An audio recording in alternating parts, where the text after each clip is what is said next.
Hey guys, and welcome back to Sailing with the Jameses. This week we're headed further off the beaten track, sailing north from the stunning Lizard Island to a remote and rugged group of islands called the Flinders Group. These islands are steeped in history with ancient cave paintings, dramatic landscapes, and a real sense of wild adventure. But of course, what is a passage without a little unexpected drama? Just as we were setting into the rhythm and set sail, our Screecher had other plans for us. Join us as we sail north up the eastern Australian coast, uncover stories from the past, and roll with the sails on this unforgettable stretch of the journey. Hi, we're the James family.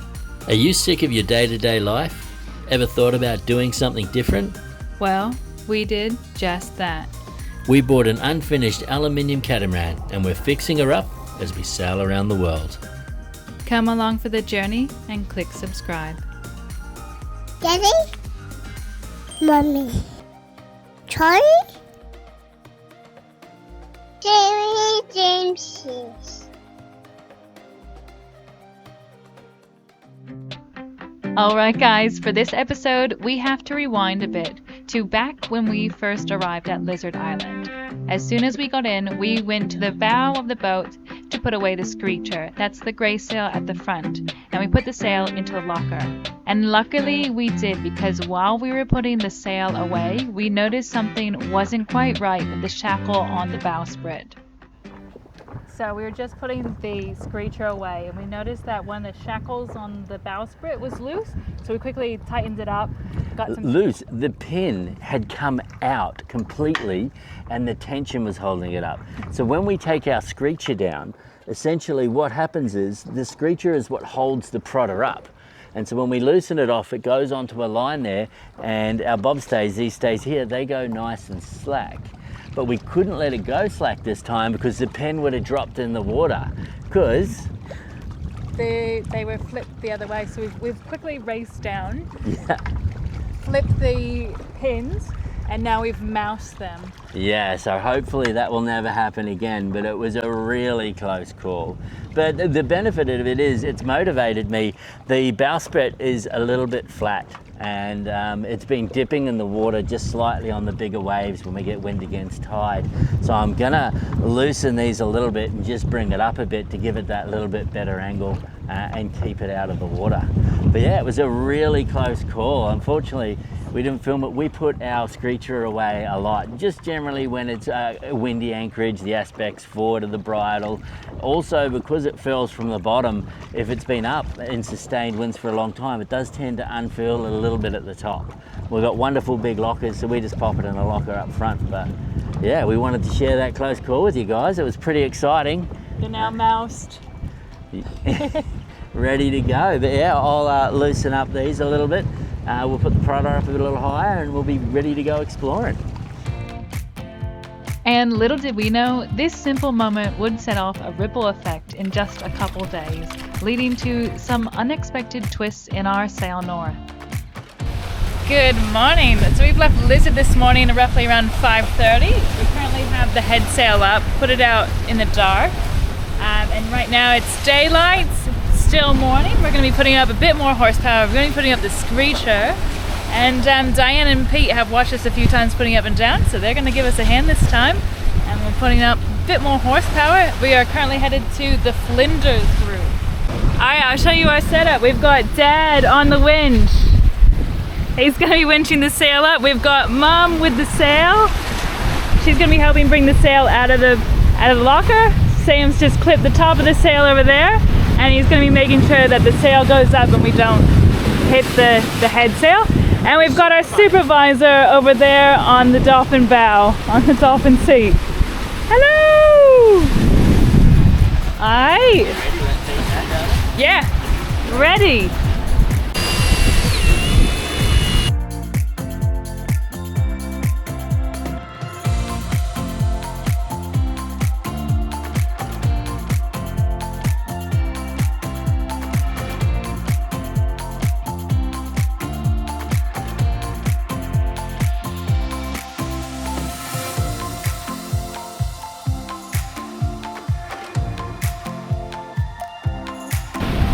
All right, so the Screecher is up, straight up there, and we're going to be out to the putting it out. And remember that ripple effect we just mentioned earlier? Well, here it comes. Little did we know, less than 5 minutes of putting out the Screecher, we'd be taking it back down again. Ready in 3, 2, 1. Whoa!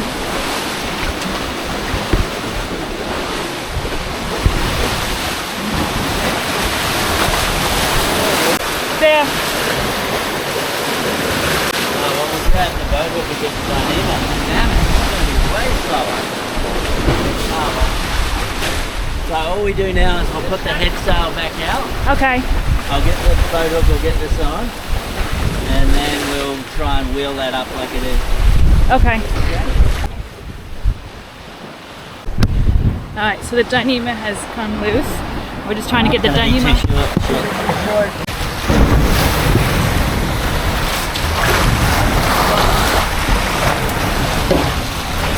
You got it? Hey. Woo! Yeah, right. Okay, so what's happened is the bowsprit has come up. The rope that holds the bowsprit down, we've got dynamo on it, and the dynamo has come loose, which then just let go of that stay and the whole thing just flew up. But we got the dynamo back. That was great. We're gonna put the head sail out.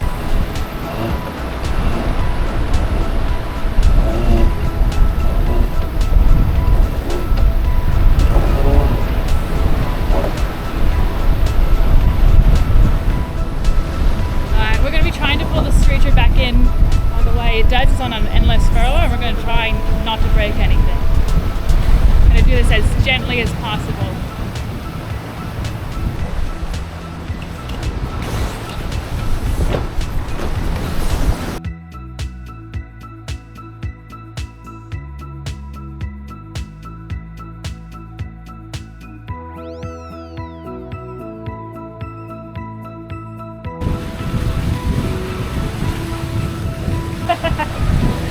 Sail is on the deck. We're going to put the sail away in the locker. This one only has the Screecher, and then we're going to put the foot down, put the whole sail away. That way on a light day we can bring the sail out and furl it up correctly.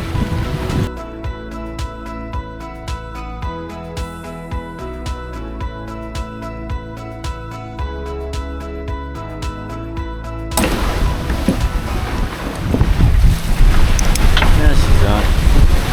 All right.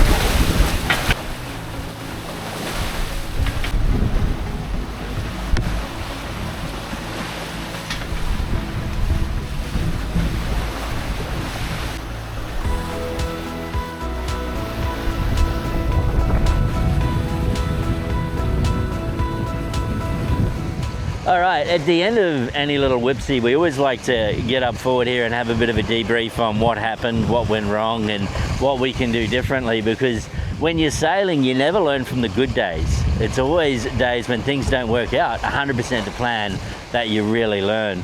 And anyone can crew a boat when things go perfectly. You really show how good you are when things go wrong and how you deal with it and stuff like that. Obviously speaking, you're even better if it never happens to begin with. And for this one here, I got to put my hand up for this one. So essentially, yesterday, when we noticed that the pins were falling out of the shackles and we did them up and remoused them, I also readjusted this side, and I must have broken the cardinal rule. They say, if you can't tie knots, tie lots, and it's obvious I didn't tie enough. So yeah. And what's happened is it's just the whippings and everything have come undone on the side there, and that's what's made the product come up. We're very lucky. Emma hasn't paid for my mistake too badly. There's a couple of cosmetic scratches on the prodder at the front there. She looks a bit ugly at the moment. We've just got her up out the front just so it doesn't scratch any further and is a little bit away from the boat. So one of the knots definitely held very well, and the other one on the other side, yeah, didn't fare as well as we had hoped. So yeah, we will, when we stop, we'll retie them all and get it all fixed up. We put the head sail out, and that is out on one side, and then the stay sail is out on the other. So we are winging it. with the staysail and the headsail at the moment.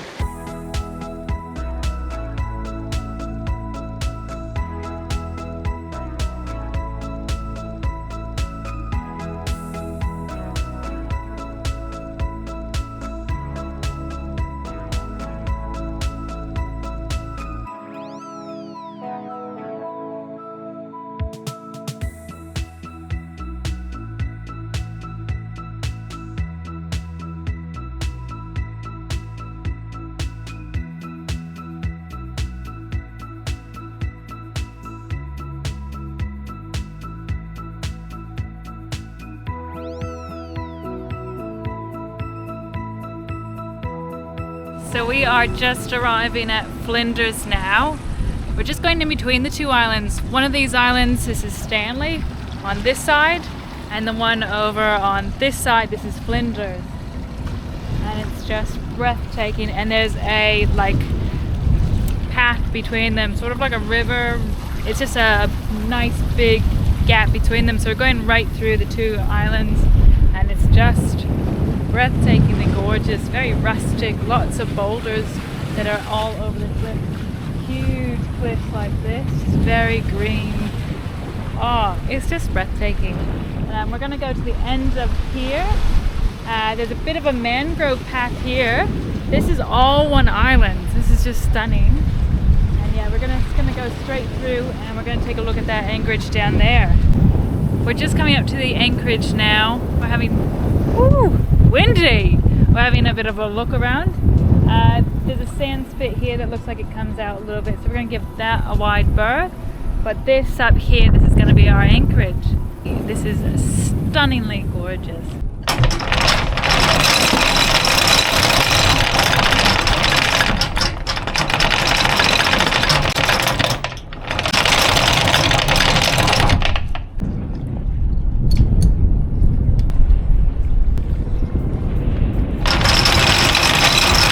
After dropping the anchor, it was time to settle in for the night and have some dinner, because bright and early the next morning we were up with the sun, chasing the tide to go find some hidden treasures.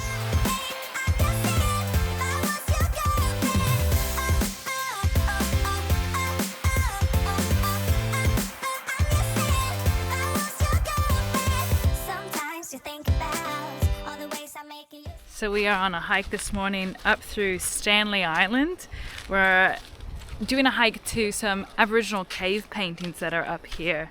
They should be really, really cool. I've heard lots about them. But this path is very neat too.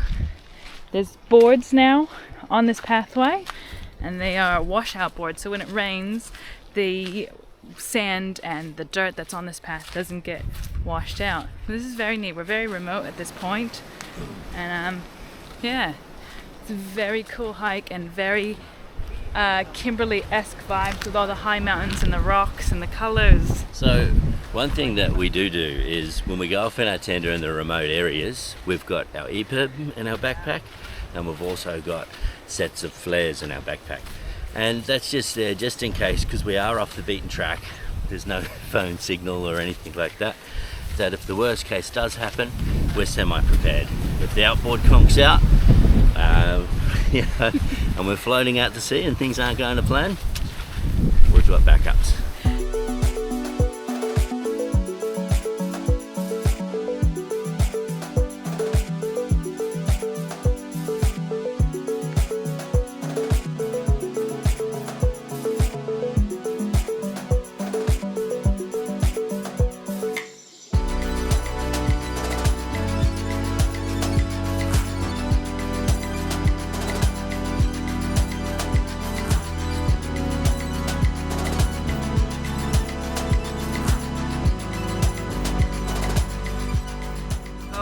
So we've reached the beach part of the track, and I don't know, you guys can see that mountain behind me? That is awesome. And there's so many things we've been pointing out, like maybe that's the cave, maybe that's the cave. There's so many caves here. Like if you just look up here, there's caves there, caves there, caves there, and even this way, there's like a rock with some really awesome caves. Great place. And yeah, we're just like, is that the cave? Is that the cave? So these signs are a really great reminder that even though this island may look barren and there's no life on it, it's a really great reminder that everything has a purpose, and this island's actually really full of life. Just earlier we passed a sign for the Moreton Bay tree, which is a tree that the Aboriginal people on this island and just in general used to boil in water, and they used it for toothaches and for toothpaste, and the leaves you can do the same, they can chew it. This sign here, this is for the kapok tree, and that one has buds, and when it flowers it has cotton-like produces cotton-like material, and that's used for bedding, pillows. And so even though you may just think that you're in a forest, it's so resourceful and there's so much here, and these signs are just making us more and more excited for this walk because they're evenly spaced and we're learning so much, and we can see a few more signs up ahead. So super excited to find out what else we can learn and what else this forest can offer.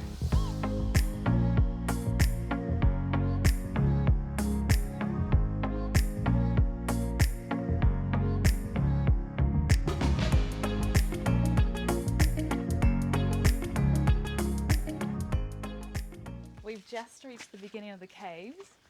How cool is this?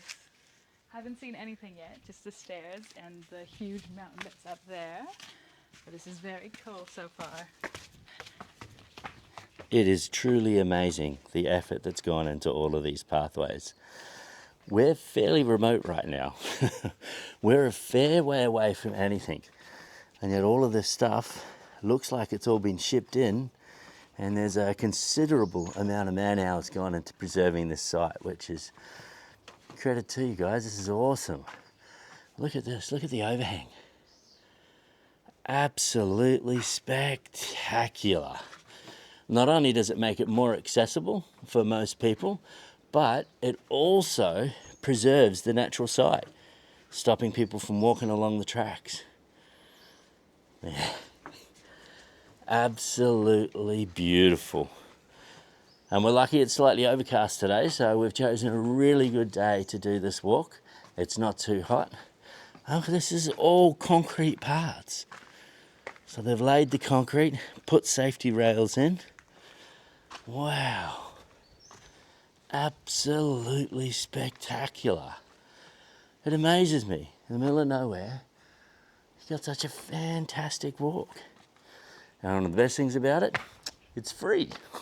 It's awesome.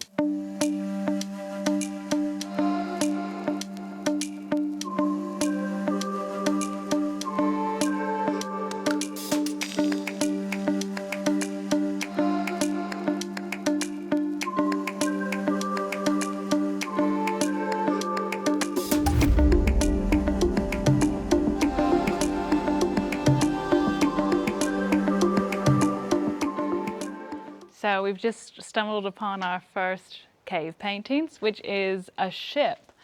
And there's also some other ones way up there. They're a bit more fainter, but these are looking really cool.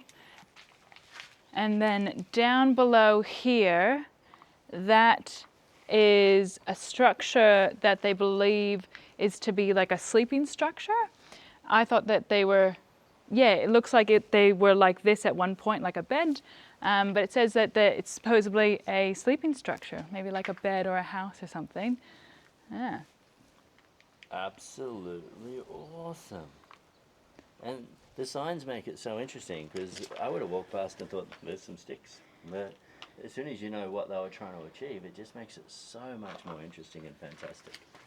I mean, that drawing looks a lot like A ship. Yeah, and a lot like some of my drawings. Very cool. Now, I don't know if a lot of you guys know this, but Sam and I actually got engaged at Uluru, or Ayers Rock. And it's really neat. Ayers Rock is sort of one giant rock in the middle of Australia, one solid piece.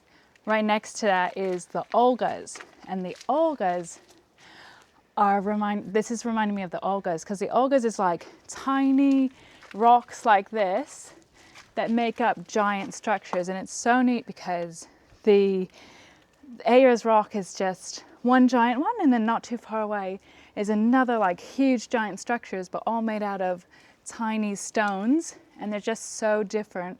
so close together, so neat. And this is just reminding me of the Olgas in the center of Australia. And it's giving me Olga feels. Tucked away in these rugged cliffs lies some remarkable cultural treasures. Aboriginal cave paintings.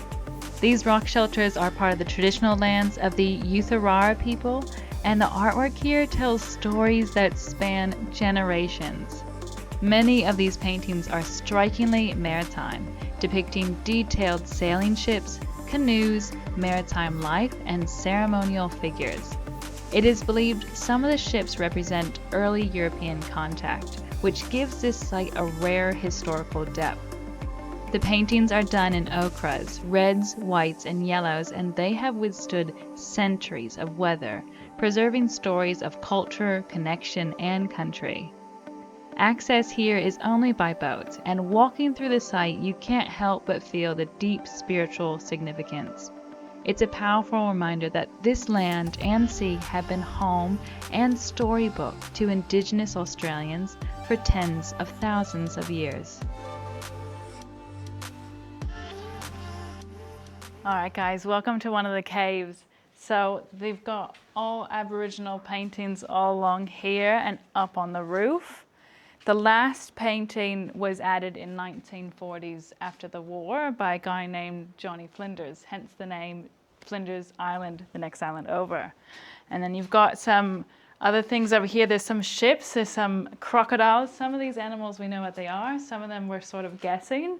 Some of them, some of the signs are saying that it's not art, it's arts and ideas and everything. So they might not match up with an animal. It might just be an idea and how they portrayed ideas to each other. But there's also a turtle, definitely a crocodile, and a stingray.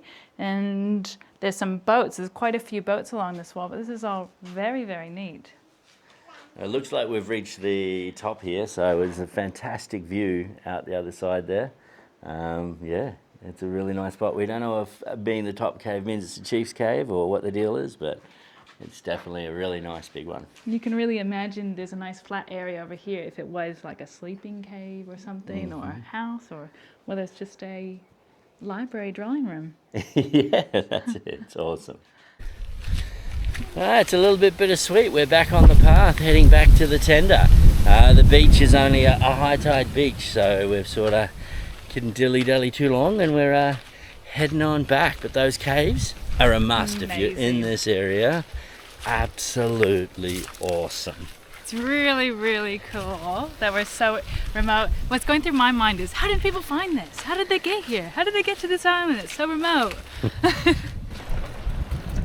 So we just got back to the boat. We had pulled it in over here just so that no waves were bashing or anything. And it was a nice spot tucked in. Now the tide's gone out a little bit. We're just getting it back in the water. But super lucky that it's very light, very easy to pull over the rocks.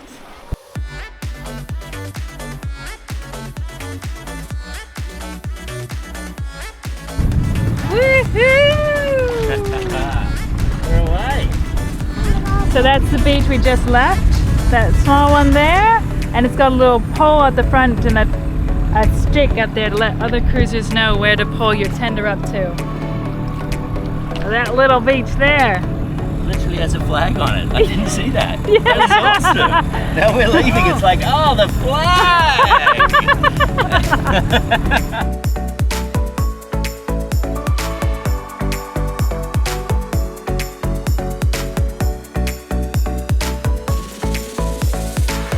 We've just traveled across the channel from Stanley Island. This is Flinders over here, and this is like a campsite. So we're gonna go check this out and see what this is all about. It should have a fresh water tank, a rain catchment, and yeah, there should be a rainwater tank and a few other bits and pieces. So we're gonna go check this out. But that was an epic ride across the channel. All right, we made it to the Flinders Island and to this campsite. Just pulled the boat up onto the beach. Let's go exploring.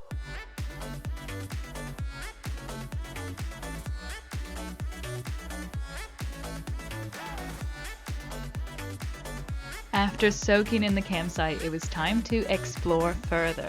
we headed to a new landing site, chasing down a documented trail known for leading to a historical landmark.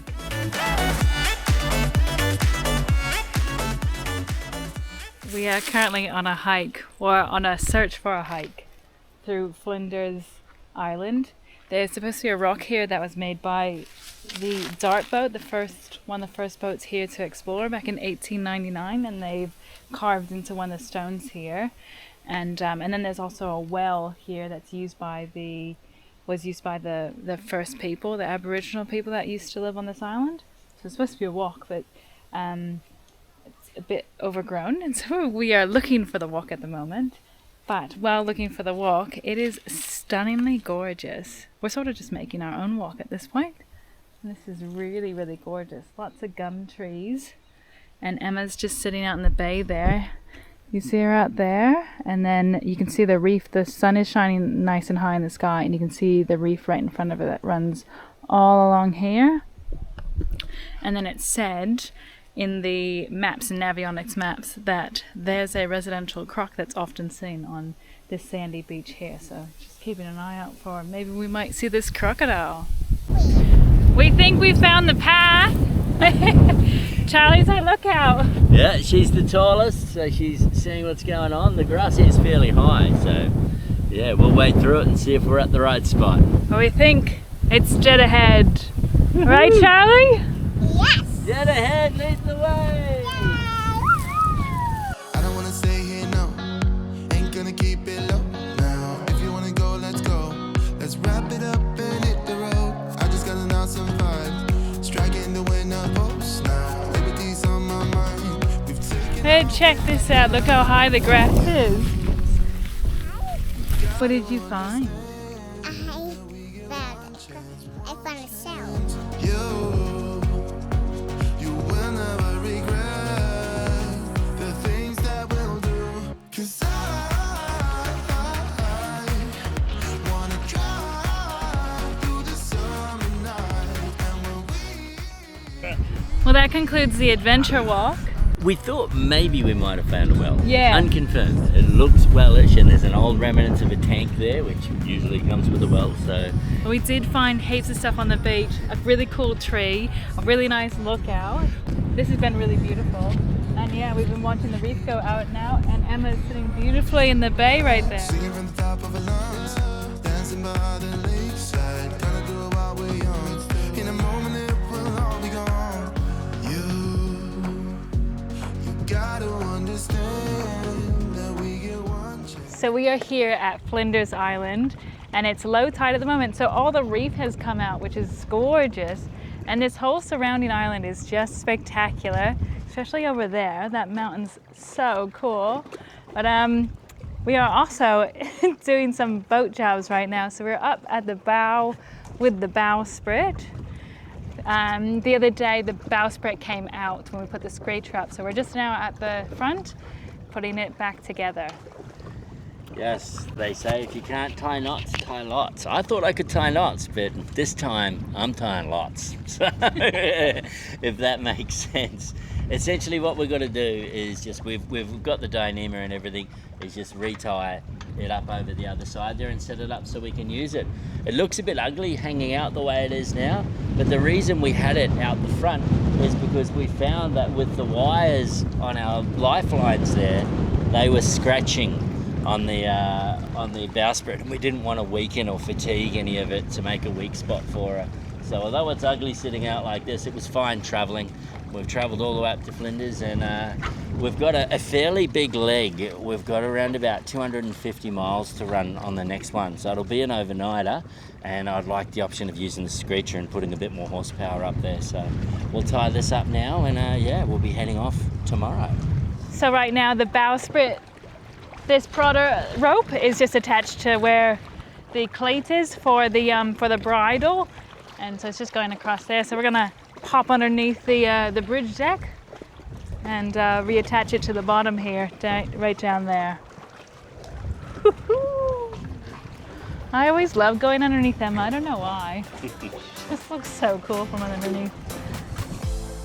All the right words, words from your mouth, holding me tight. saying I'm all yours, but I'm feeling my gut. It doesn't feel right. I see in your eyes. Tell me no lie, lie, lie, lie, lie. Tell me no lies. Tell me no lie, lie, lie, lie, lie.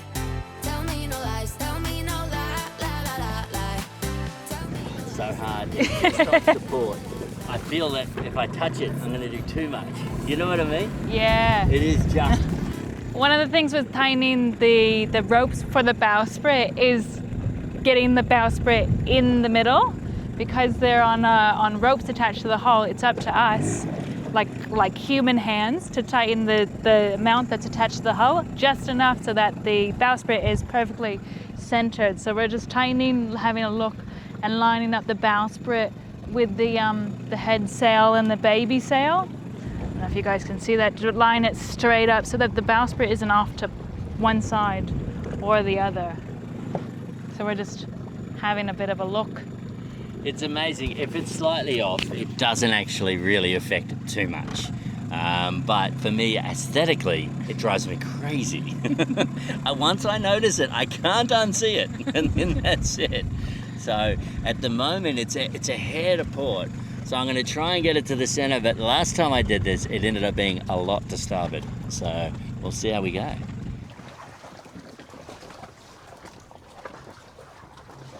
And if we look to the starboard side of the boat, we can see Sam in his natural habitat. Playing with ropes. So the way that I do these up is essentially, I've got my whipping through there, and then I just weave it through and around, and weave it through and around, and weave it through and around. And I always make sure that I have quite a bit here. And then the way I finish it, which is the mistake I made in this application, is I thread it through some nice tight places, normally when there's less of a tail than that, and that jams it. The reason I avoid doing half hitches is just because I don't want it to lock on there, and that's never failed me wrong on stuff that has constant tension. With this one here, because you know, when we drop the Screecher, the product comes down, all of these go loose and then they go tight. Maybe that's what's happened, and it's just come undone and we haven't noticed. So what I am going to do this time, and some of you guys out there might disagree, is I am going to do half hitches on here, but I just want it to stay, and I have a spare bit of Dyneema if we do have to cut this and replace it. And I have got quite a few on here before the half hitches. Hopefully it won't lock too much, but I just don't want it coming undone again. Next time we might not be as lucky and it might do a little bit more damage, or even worse, hurt someone. So yeah, we'll do a few half hitches here. I'm actually going to take it apart and do an extra one here. And another one over the other side here. And hopefully this time the prodder will keep on prodding and not come off. That's the plan anyway, trendsetters. We'll see what happens. If it doesn't, we'll catch it on film and let you know.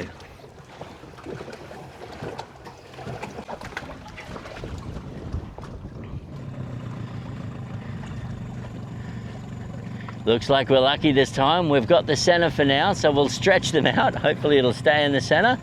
And the next mission will be to get the Screecher out and try and roll her back up.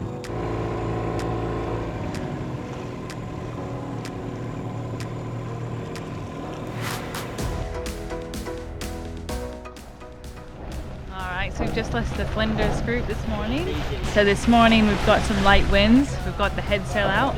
So we are going to be putting the Screecher back up. So it's, yeah, this is. So the plan is to put the whole Screecher out on the deck, connect all the things, all the head, the clew, and the foot up, and then we'll get the foot over the railing there, have the sheet on it already, and then we'll haul it up, and the head sail should blanket it.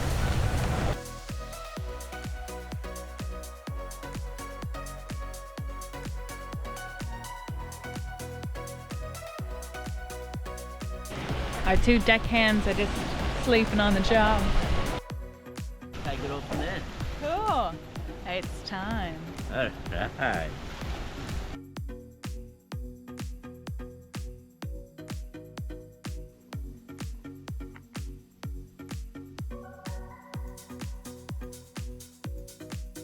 Thank you so much for joining us on this leg of the journey from Lizard Island to Flinders Island.